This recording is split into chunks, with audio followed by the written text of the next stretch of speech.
All right.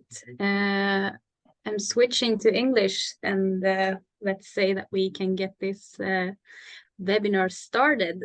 I'm gonna switch back to the original slide. So today we are going to talk about unlocking sustainability through effective communication. It's a big subject, but we are going to try to get it very concrete and give you some cases. And so just to start it off, we want to introduce ourselves for the people hosting it. So we're from Innocode, and we are a tech communication kind of company, or at least we are people who are very into tech and communication, and then we take it out in different kind of solutions to create resonance with the people that our clients want to reach. So our main product that probably a lot of you know is the Citizen app, which is our kind of flagship, which try to get the relevant communication out to local governments and create more sustainable local communities with bigger relevance and more effective communication. So that's us, and it's me and Bjarte. I'm Lova, and I work mostly as a digital advisor within Innocode, and we have Bjarte with us, who is our CEO. And with us, we also have Lars Olov Andersson, or Loa, from Stockholm Water and Recycling, or how do you say it in English? I should have prepared of that. Avfall. Water and waste. Water and waste makes more sense. Yeah. And we should have Ida Hillebjörk here, but she has something has happened, so she's not with us. So we're gonna let Loa. I think Ida might be on her way in now. Oh, there she is. I just promoted. Awesome. Yeah. Then we have Ida Hillebjörk with us as well, who works at there she is. Umeå kommun. Or I'm Umeå sorry, I think I pressed the wrong button. I just entered as not a panel member. Yeah, that's fine. That's fine. So then we are full strength. So that's nice.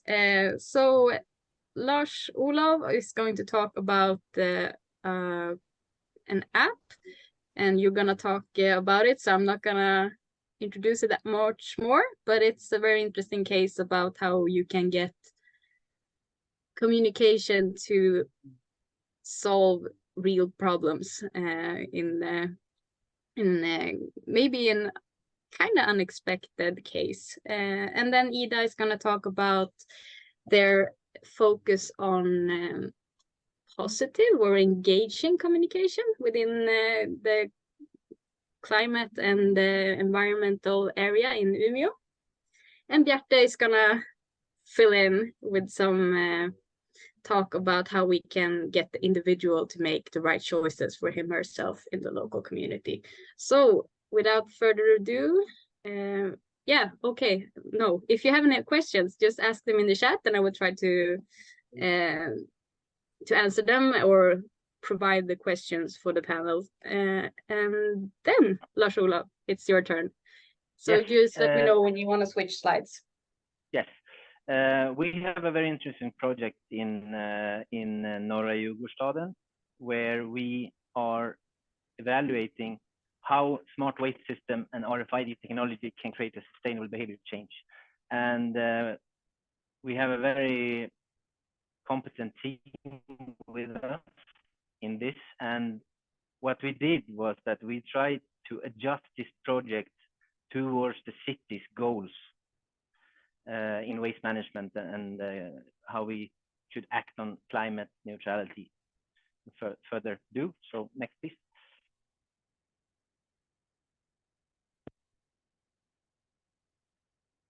So the area is in Stockholm Royal Seaport, and you see the areas that we cover, and we are currently constructing in Hjorthagen, and in the future we will the whole area will be developed up until 2037, and it's a very sustainable. They focus on sustainability and sustainable living and sustainable building, and climate is in the center of all this. Next.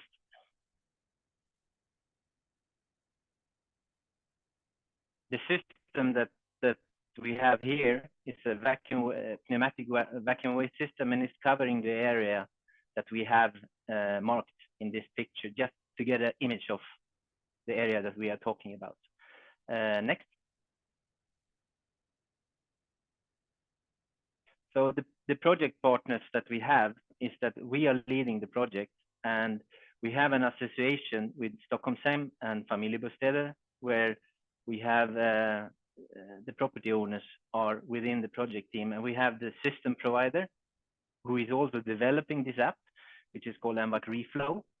And to this, we have the researchers from KTH and University of Agder, where we have the behavioral part of this, which is the center of that. We are testing how the behavioral can change with the help of an app. And all this is financed from Vinnova and IoT Sweden. Next.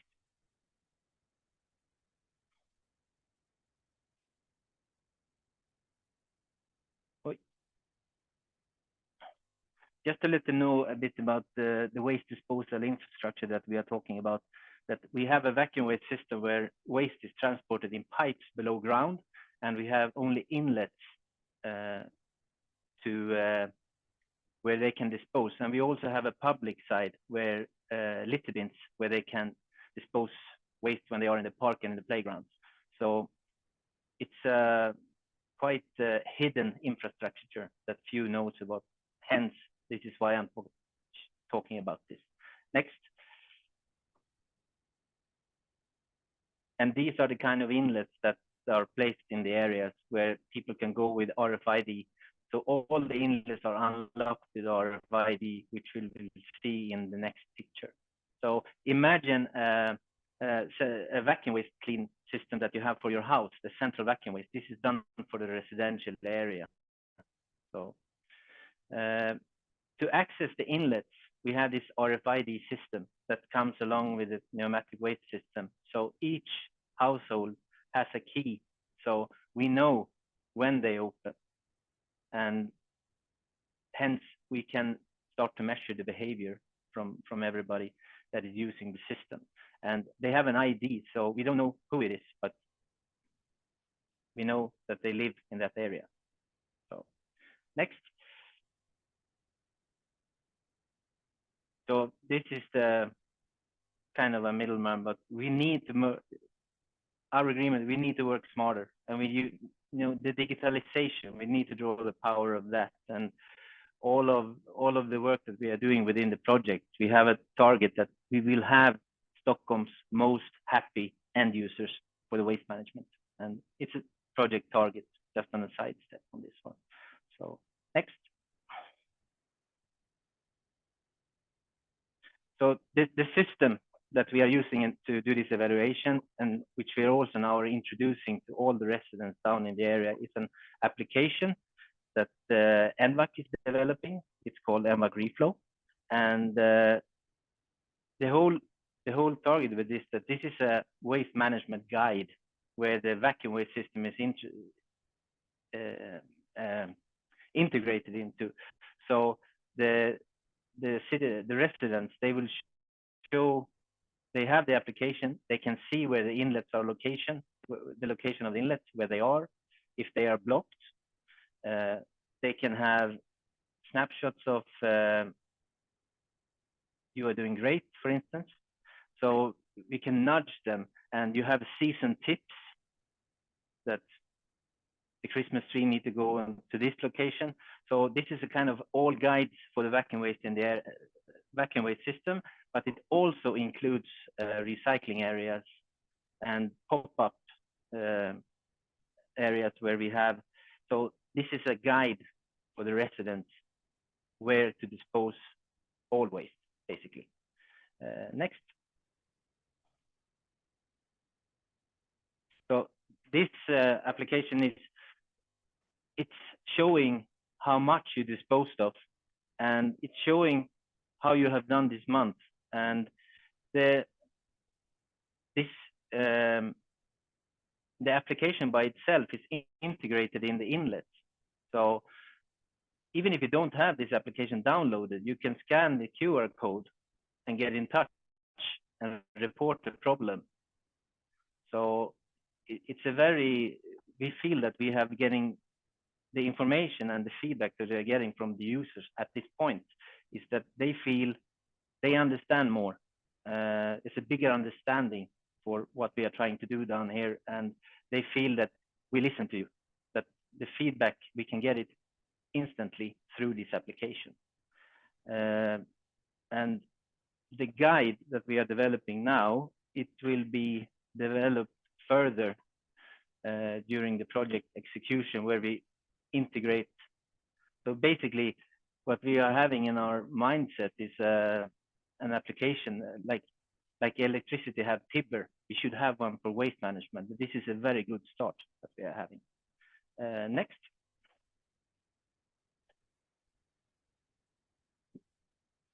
One function that came along with this is the self-healing inlet. This has the complaints, or I should say the issues that we have been having with the inlet is that sometimes they dispose the wrong material. And through this function that came along with the project, we made the possibility to do the instant reporting. So they scan this code and they can report. The inlet will empty itself with a higher flow, and the impact on the users down there has been that, wow, I mean, it's working.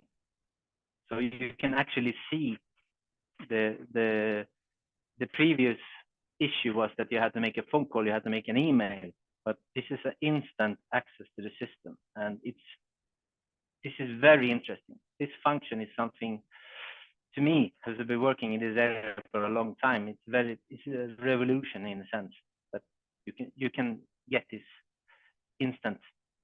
So this is a very interesting and very useful function that we have in this application. Next.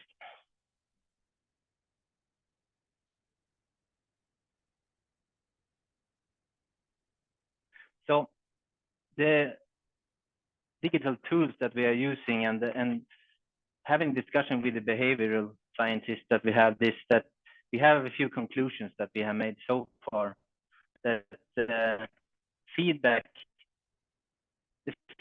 that we are able to give through this application is instant, and it has a better impact than a letter in our sense.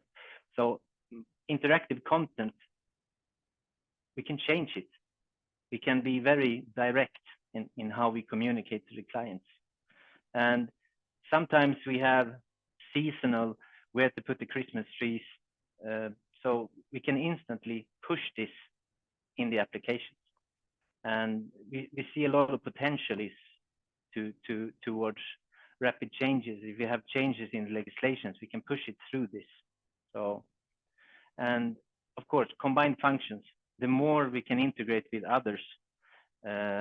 So we believe that the potential of this way of communicating with the vacuum waste users is something to build for the future, definitely, because they are very few, but we need to be direct because they have a specific system.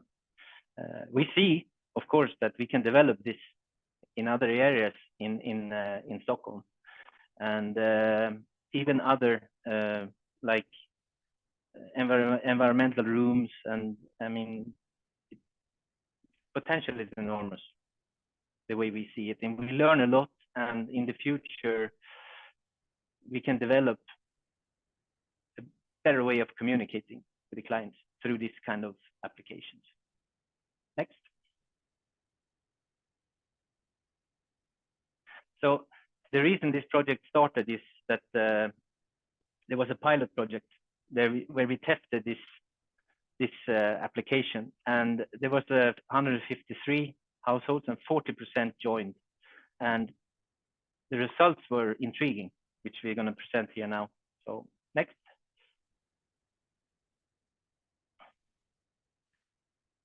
So 40% signed up, and after 12 months, 93% still use the application. In the operational side, these are very few, but we can see the impact on, because the word is spreading.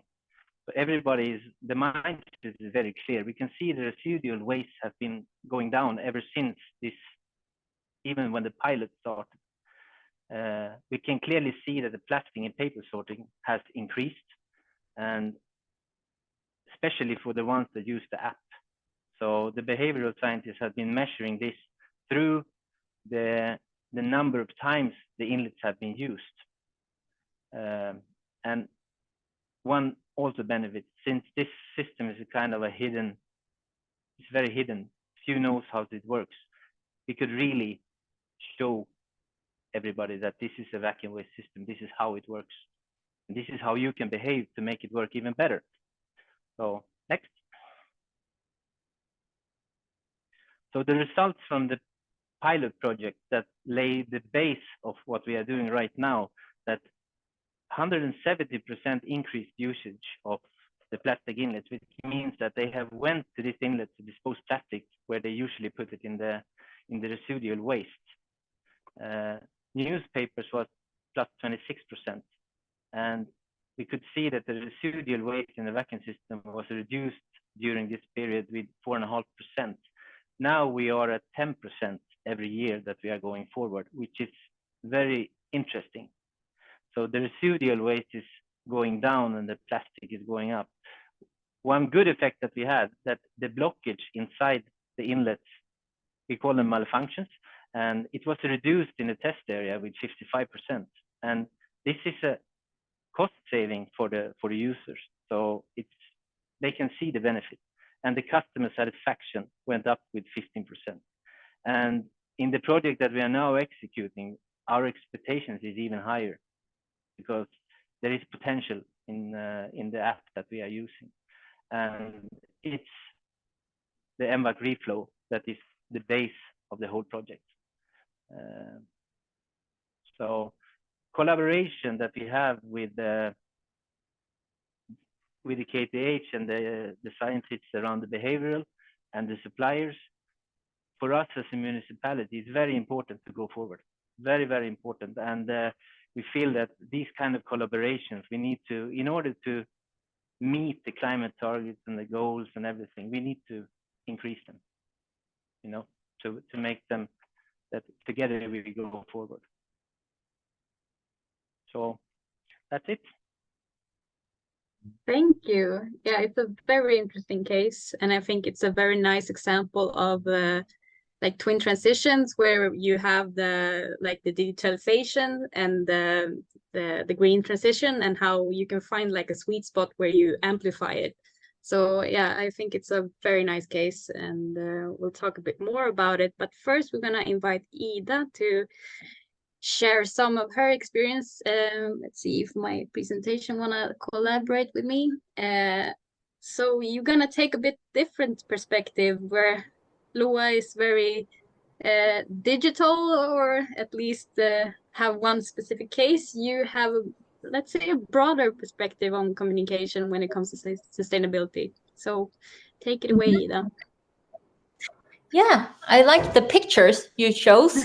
I picked them shamelessly from the internet. Yeah. Well, I started like 3 years ago at Umeå kommun, and they gave me a task, like how can we work with engaging and including the citizens in the way our town is developing. And I came from a background as an entrepreneur. I had a small gift shop, and like unfortunately, due to the COVID, it's no longer existing. But I tried to like use those skills that I had learned to like build a community and a sense of a movement that we built together, and then used it as an employed at the municipality. So I tried to like make things look fun. So for example, that a wooden sign, it's made from, kan inte ordet på engelska, drivved. Anyway, wood that we just found in the sea. And it says saving the world is not a one-man show. And I just tried to like find ways to communicate in a, like, it's not so serious, even though we talk about serious things, so that people can feel it has to be fun to engage. Otherwise, we like compete with people have 24 hours every day, and then they need to do their laundry, and they have to go exercising and take care of their kids and clean their houses and everything. So why would they give their time if it's not fun? So we try to like do this in different ways. The pictures in the right side, but on the top, is from what we call a live session, where people can tell the audience about an idea that they have that in some way makes Umeå a fun and better place to live in.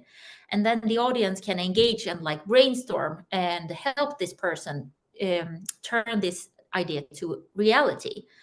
And we also did like festivals and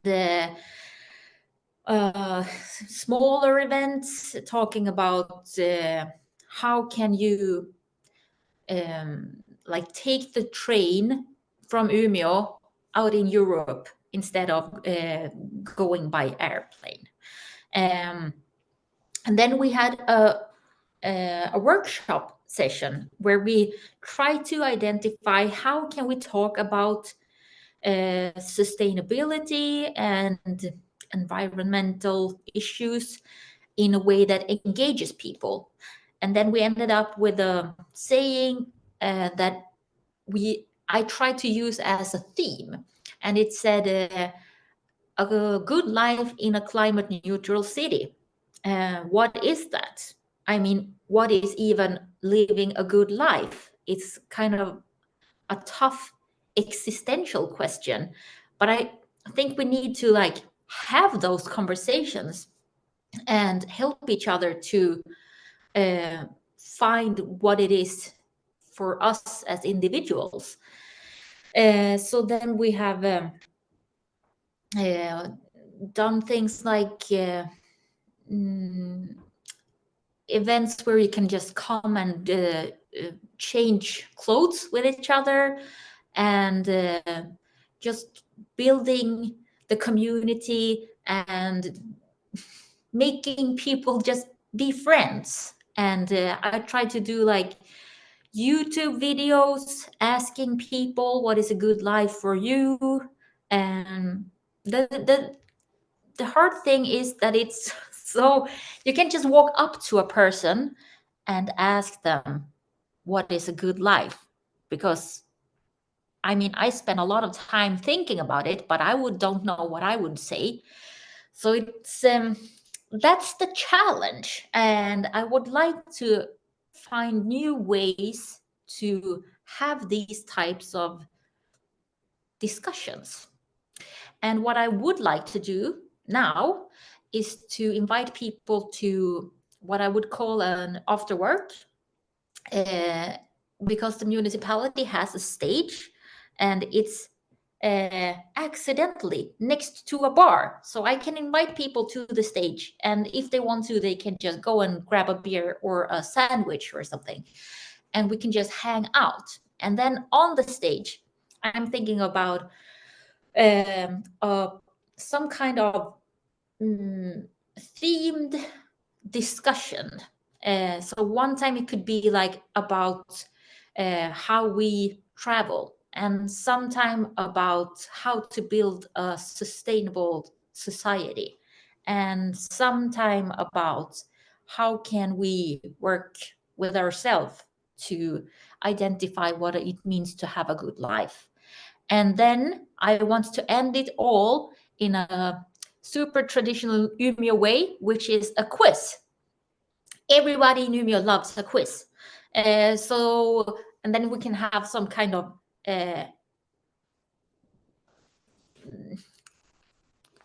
contest, and then you can win prizes. I'm not sure what yet. But yeah, that's like what I would like to tell you. But then if you want, I can tell you about the first time I met Bjarne and the Innocode connection. Or do I have time? Ida, you have time definitely to discuss. I mean, in our being communication people coming from Innocode, this is of course very interesting from our side too. And if you do have an anecdote involving us, please go ahead. Yeah, okay, then I will go for it. Yeah, like I started to think about it when I said about the contest, because I heard about a Finnish city called Lahti, who had some kind of an app for their citizens where they could like connect their payment card to the app, and then you could see like, oh, you bought gas for your whole salary, and that's a lot of emissions, and the next month you only bought gas for 20% of your salary, and then you could like see that you lowered your emissions, and if you could show that, you could get rewards. For example, the municipality could give you a discount on their buses, or whatever. You could ask the stores if they could give discounts or whatever. And I thought that this was a really good idea, because it's like somewhere you need to measure things to know if you make a difference. And in this way, you could really make it concrete for people and visual. So then I heard about Innocode, and we talked about this, and you said you have kind of like this app. And then I was thinking, what if I saw we had some people here. Who are you people? Which cities are you from? I'm going to challenge you. If we make this app, then we could have like a big screen on our square with some kind of curve that shows our emission budget, and then how things really are going. And then if the city or the municipality with the best result wins. I'm not sure what, but wouldn't it be super cool if we started that challenge and it could be like global? Is it anyone who wants to compete with Umeå? No. Unfortunately, Ida, the attendees are muted, so it's going to be hard for them to take your challenge here and now. But we'll definitely follow them up on this. I think, I think Ida, what you're talking about is really interesting in our perspective too, and it sort of touches upon what we've been doing with some cities in the Nordics. Oslo has got a climate calculator in their app, where we can actually input data on your daily behavior and say where you land, and taking that from an Oslo perspective into a competition with other cities is not very far-fetched, to be honest. So I think it's an interesting idea. Definitely. Yeah, Oslo already does it kinda, but with the different parts of the city. So you can compare yourself. So if you would be Stockholm, for example, you could compare yourself with Östermalm if you're living in, I don't know, Kungsängen or whatever.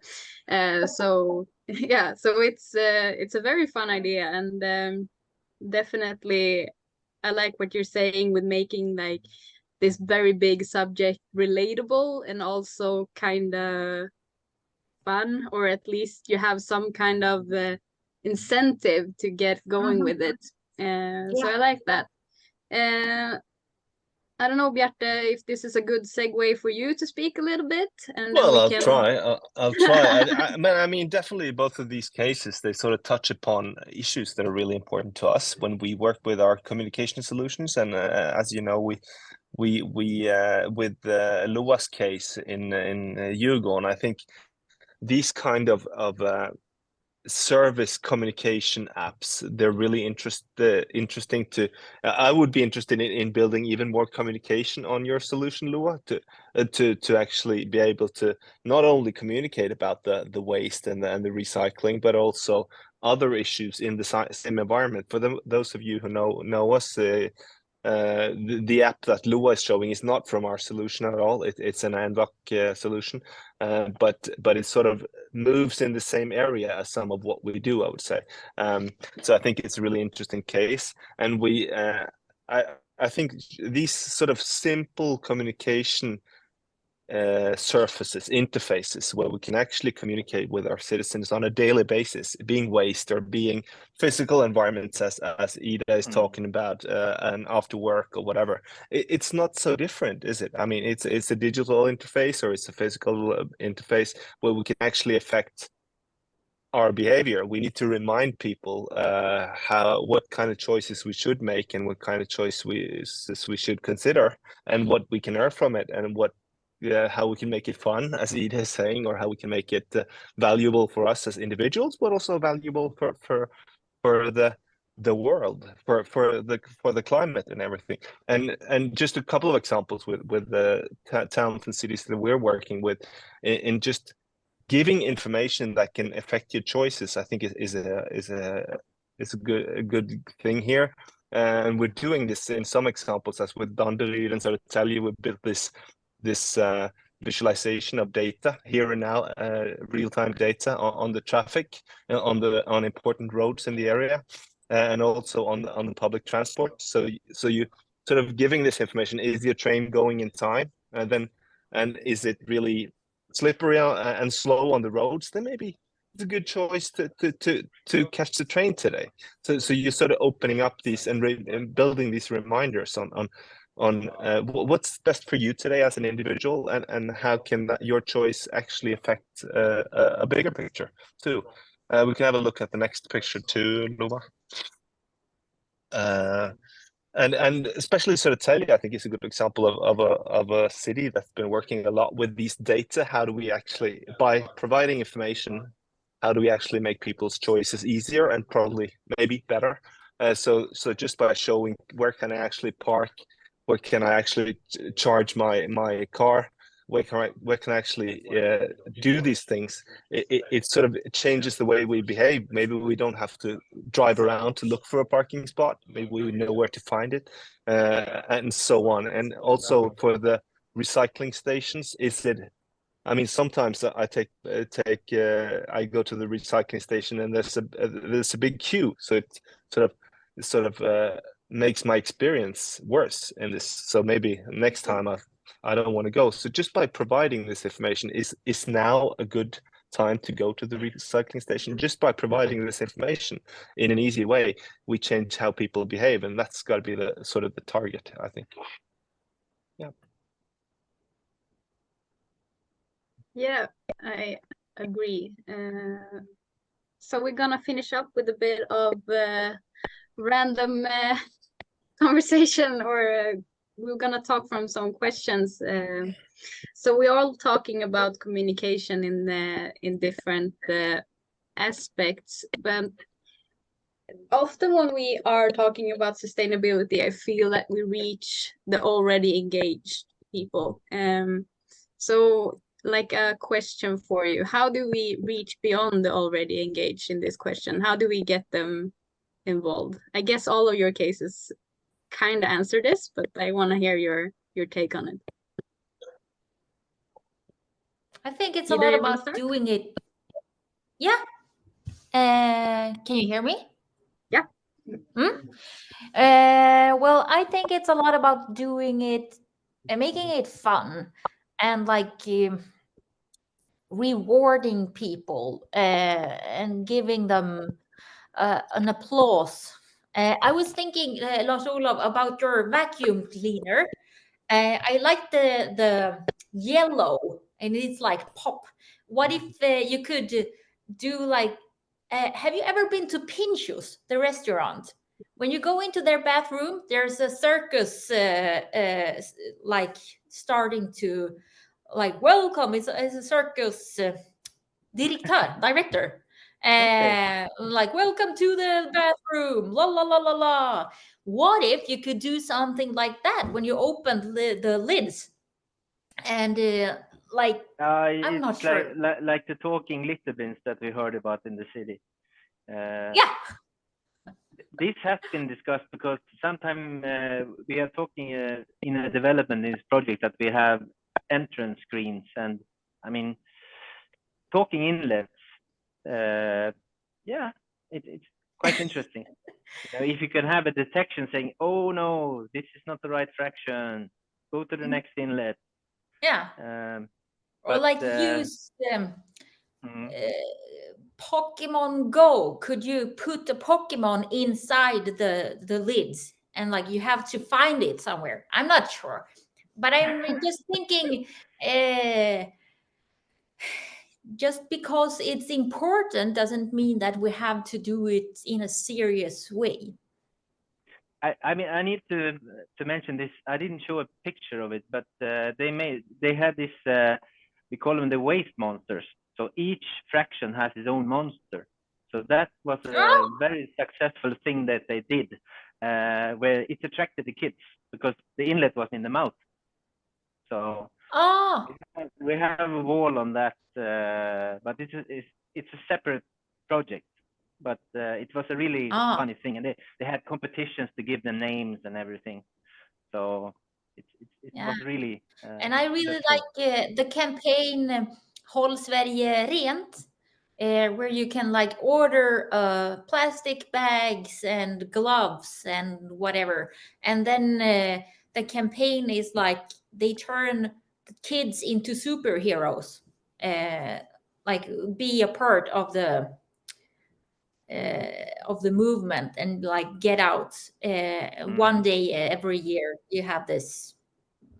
Yeah, I do it with my kids and they are like always looking forward to it. And now they are like, we can't even walk the street because they see something and they have to pick it up.